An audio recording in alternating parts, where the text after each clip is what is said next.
Snow covered New York like a white blanket that night, soft, deep, and silent. It was the kind of cold that didn't just touch your skin but went inside your bones. The wind moved between buildings like a whisper full of pain, as if the city itself was crying for someone. Michael Reynolds didn't hear that cry. Not at first. He was walking out of a tall glass building on Park Avenue, wearing a sharp black coat, shiny shoes, and a mind full of numbers. Michael was only 32 but already one of the richest and most feared CEOs in New York. People called him the young wolf of Wall Street, rich, powerful, emotionless. His face was always serious. His hands were always clean. His life was all business, cold, clean, and full of rules. But tonight something was different. His driver stood beside a black luxury car at the curb waiting, but Michael waved him off. "Not tonight," he said quietly. The driver looked surprised. Michael never walked, but tonight he wanted to feel the cold. Maybe he wanted to feel anything at all. He turned down a smaller street near his hotel, where fewer lights burned. The snow crunched under his leather shoes and his breath came out in white clouds. Then he saw something strange. Under a flickering streetlight, beside an old, empty bus stop, a small shape was curled on a bench. First he thought it was a pile of clothes, then it moved. It was a child. Michael slowed down. His heart thumped once hard. He took a few steps closer. The figure didn't move again. His expensive shoes sank into the snow as he reached the bench and stopped. A little girl. She was lying on her side, her legs pulled in tightly like she was trying to disappear. She had on a coat that was too big for her, ripped at the sleeve and full of holes. Her dress underneath was thin and wet at the bottom. Her shoes were torn. Her hair was messy and her small face was red from the cold. Her lips were turning a pale blue. Michael stood still. For the first time in years, he didn't know what to do. She looked broken, frozen, alone. He slowly bent down beside her. His fingers touched her shoulder gently. She flinched a little but didn't open her eyes. "Hey," he said softly. "Do you have a home? Are you waiting for someone?" Her eyes opened slowly, wide and clear. She looked up at him without fear. Her voice was small, almost like a whisper. "My mommy went to get dinner. She said she'd come back before the snow covers my shoes." Michael looked down at her shoes. The snow had already started to cover the rubber soles. Something inside his chest twisted. "You shouldn't be here. It's too cold," he said. "You could get very sick." She looked at him with calm eyes. "I'm not scared. You came. You're the miracle, right?" That word, miracle, hit him like a wave. "Miracle?" He blinked. "What did you say?" "My mommy said miracles come when no one else does," she said. "I think you're it." Michael stared at her. He was a man of deals, of deadlines, of cold logic. He didn't believe in miracles. He didn't believe in fate. But this moment, this little girl on a freezing bench calling him something he had never called himself, was breaking something inside him. She reached into a small backpack and pulled out a crumpled photograph. "This is my mommy," she said. "She always comes back. She said to wait. She said not to be afraid." Michael took off his wool coat without thinking. He wrapped it around her tiny body carefully like she was made of glass. She sank into it like it was a blanket from heaven. "What's your name?" he asked. "Laura," she whispered. She curled into the coat, warm now, still watching him. He sat beside her. The cold was sharp. His suit did little to keep him warm now. But he didn't care. He stayed. People walked by sometimes, but no one else stopped. The snow kept falling. "Do you really think I'm a miracle?" he asked again softly. Laura nodded. "Mommy said they show up when no one else does. That's you." Michael looked out at the empty street. For years, he had walked through life untouched, cold, and focused only on success. But tonight, in the silence of a sleeping city, a child with nothing but hope had seen something in him, something human. And without knowing why, he stayed there. Just a man and a little girl, waiting in the snow. Not knowing that within moments, everything in his life was about to change forever. Eva ran faster than she had in days. The snow was deeper now. Her thin shoes were soaked through and her hands were shaking as she clutched a paper bag filled with warm food. The bag was damp.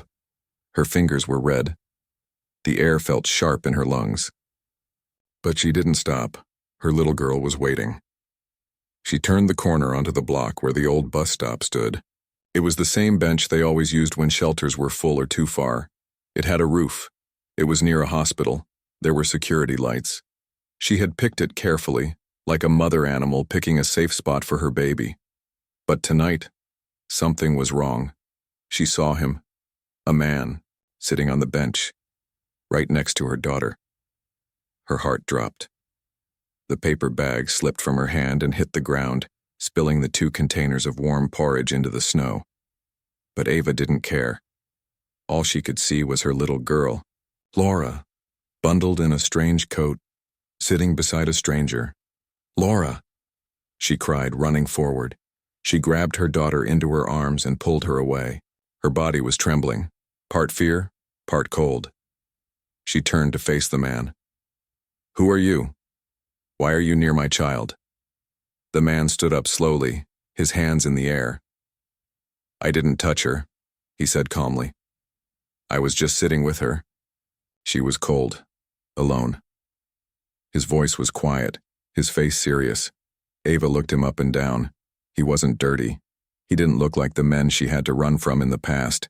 He was clean-shaven, wearing only a shirt now, no jacket. His shoes were shining even in the snow. He didn't look dangerous, but looks lied. "You don't get to sit with someone's kid just because they look cold," she snapped, wrapping her arms tighter around Laura. "I understand," the man said. "She told me her mother would be back soon. I was waiting with her." Eva looked down at her daughter. "Are you okay, baby?" she asked. Laura nodded sleepily. "Mommy, he's nice," she whispered. "He stayed with me. He gave me his coat. It's warm like cocoa." Cocoa. That was the stuffed bear they had lost 2 months ago.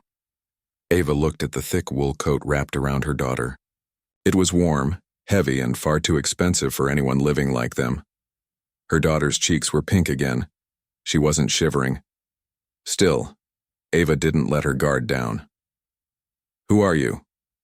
"Michael," the man said simply. "I was just walking, that's all." He looked tired, cold, and something else. Honest. He didn't step forward. He didn't try to take back the coat. He just stood there in the snow, his arms folded, breath rising in white clouds. Laura looked up at Eva. "He told me a story," she said softly. "He made the scary wind go away." Eva looked at the man again. "You really just sat here with her?" He nodded. No child should be alone, not in this weather. For a long time, Eva didn't speak. Her eyes were sharp, her heart still racing. But then she slowly sat down on the bench, pulling Laura onto her lap. Michael sat too, a few feet away. He didn't speak. He didn't smile. He just waited. The snow kept falling. Eva kept her eyes on the street. Her body stayed stiff, her arms tight around Laura. But something inside her softened.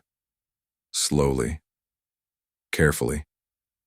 "Thank you," she said after a long silence. "For not leaving her." Michael didn't answer right away. Then he said, "She's brave. She said she wasn't scared. She said she was waiting for her miracle." Eva gave a dry laugh, bitter and soft. "She still believes in miracles. I don't." "Maybe she's right," he said. "Maybe sometimes miracles are just people who show up." Eva looked at him. Her face didn't change, but something in her eyes did. He didn't ask questions. He didn't push. That was rare. He just sat there, a stranger in the snow, offering warmth without reason. "I stay close by," he said after a moment. Hotel, it's clean, warm. You both can stay there, just for the night. Ava stared at him like he had just said something in another language. We're not charity cases, she said. I know, he replied. This isn't charity. It's just a warm bed. No strings. She studied him. The wind blew harder now. Laura had closed her eyes again, safe in the wool coat. Ava looked down at her daughter, then back at him, and for the first time in a long time, she said yes. Ava hadn't trusted a stranger in years. Not one. Not since life taught her how quickly kindness could turn into danger. But something about this man, his voice, his stillness, his distance, was different. He wasn't pushing. He wasn't trying to impress or pretend. He wasn't even asking for her name, and somehow that made her feel safer. Michael walked a few steps ahead, his breath turning into fog in the freezing air. He didn't look back often, but he always made sure they were close. Ava carried Laura in her arms. The wool coat wrapped around the girl made her feel heavier but also safe. Ava's arms were tired, but her heart felt something she hadn't felt in a long time. Hope. They reached the small budget motel after 4 long blocks. It wasn't fancy, but it was clean and warm and far better than the bench. Michael stepped up to the front desk and spoke quietly with the man there. He pulled out a black card, tapped it, and leaned in to whisper something to the clerk. The man nodded. There was no mention of names, no loud voices, no questions, just silence and kindness. Michael walked back toward Ava and held out a plastic room key. Room 204, he said. 2nd floor, you won't be bothered. Ava didn't take the key right away. She looked at him with narrowed eyes. What do you want in return? Nothing, he said. You don't owe me anything. That's what they always say, she replied. I mean it, he said softly. Ava finally took the key. Her fingers brushed his for a moment. His hands were ice cold. He'd given away his coat and walked in the snow just like them. That did something to her. She gave a short nod, turned, and headed toward the stairs, Laura still resting in her arms. Michael watched them go. He didn't follow. But just before she opened the door to the room, Ava looked back. He was still standing there, still waiting, like a man who didn't even know what he was waiting for. Inside the room, the heater was already on. The air smelled like clean sheets and cheap soap. Ava set Laura down on the bed, pulled off her wet shoes, and covered her with the motel blanket. The girl sighed softly and turned to the side, already half asleep. Ava stood by the window and watched Michael through the glass. He hadn't left. He stood outside in the snow for a long minute, looking up once as if he could feel her eyes on him. Then he turned slowly and walked away into the white night. The next morning came gently with a soft knock on the motel room door. Ava froze. She looked through the peephole. A bag sat on the floor outside. No person. Just a small brown paper bag, with no note. Inside it were 2 warm sandwiches, 2 cartons of juice, a new pair of socks for Laura, and 1 single small teddy bear. Laura opened her eyes as Ava brought the bag in. She saw the bear and smiled. It's like Coco, she whispered. Ava sat on the bed staring at the items. She didn't know how to feel. It had been a long time since someone gave without taking. Later that afternoon there was another knock. This time, when Ava opened the door, Michael stood there. He didn't smile. He simply asked, "Can I come in for a minute?" Ava hesitated, then opened the door wider. He stepped in carefully. He looked around the small room and saw Laura coloring, on the floor with a hotel pen and a paper towel. She looked up and smiled at him. "I saved the warm sandwich for you." Michael knelt beside her. "You did?" She nodded proudly. "Because you said you like stories, and I didn't finish mine." He looked at Ava. She didn't stop him this time. She just watched. So he sat. And she watched as her daughter, who once curled in fear at any sound, now talked freely to a man who had once been a stranger. Ava looked at the man who had walked away from a glass tower in the city and sat on a frozen bench beside a forgotten child. And slowly, she began to believe he wasn't just passing through. Maybe, just maybe, he was exactly who he said he was. No mask, no catch, just someone who showed up when no one else did. A miracle, quiet, and real. Michael didn't know why he came back. Maybe it was the little girl's voice. Maybe it was the look in Ava's eyes. Or maybe it was because, for the first time in years, he felt needed. Not as a CEO, not as a name in the papers, but as a person, and he couldn't ignore that feeling anymore. That morning he stood again outside the motel, holding a coffee in one hand and a small envelope in the other. He didn't plan to stay long. He just wanted to check they were okay. But when the door opened, Laura smiled so brightly that it caught him off guard. "You came back," she shouted. Her joy wasn't fake. It was loud and real and full of light. Ava stood behind her, more calm this time. She didn't smile, but she didn't close the door either. She stepped aside to let him in. Michael sat down on the small chair near the window. The air smelled like soap and warm breakfast. Laura ran to the bed and showed him the new drawing she had made. "It's you and me and Mommy," she said proudly. "And there's a sun, because now it's not all cold anymore." Michael felt something heavy in his chest. It wasn't pain, it was something else, something softer. He handed Ava the envelope. "What's this?" she asked. "A place," he said. "Just a small apartment I own outside the city. It's empty. I pay the bills. It's clean, safe. You could stay there." Ava's face changed instantly. She handed the envelope back. "No," she said quickly. "We're not some project you can fix. I'm not a case. I work, I survive. We're not your charity." "I know," Michael said calmly. "That's not what this is." "Then what is it?"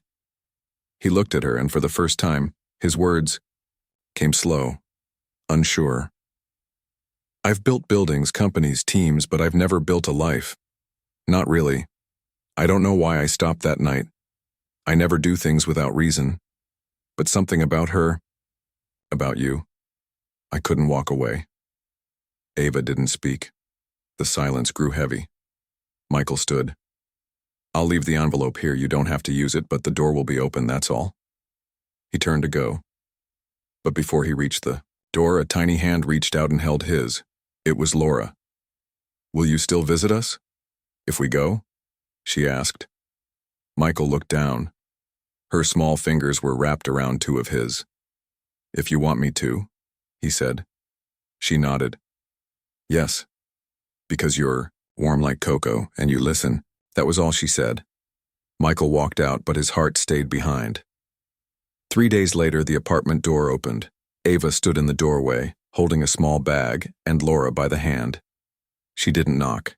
She just walked in. The space was small.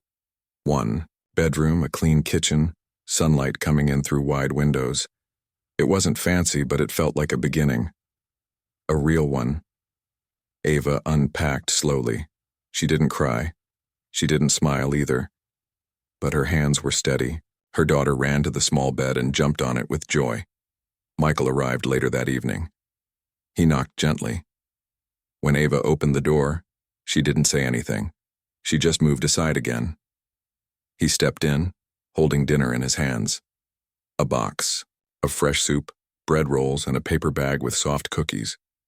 Laura clapped when she saw the cookies. They all ate together. It became a pattern. He visited once a day. Sometimes he brought groceries. Sometimes just a small book or a new set of socks.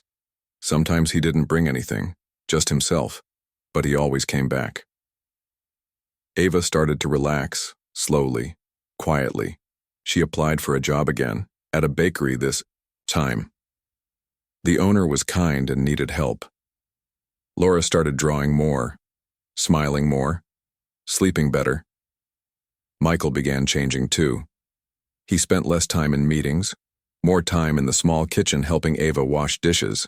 He wore fewer suits, laughed more, and started calling the apartment home without meaning to. Weeks turned into months, and one night, while walking home with Michael beside her, Ava looked up at the stars and whispered, "Maybe miracles are just people who stay." He looked at her. "Maybe they are." Laura ran ahead, laughing in the cold air that no longer felt so bitter. Michael and Ava walked behind her. No papers were signed, no promises were made, but something stronger than all of that had already happened. A stranger had sat on a bench in the snow beside a lonely child, and in doing so, he had saved 3 lives, including his own.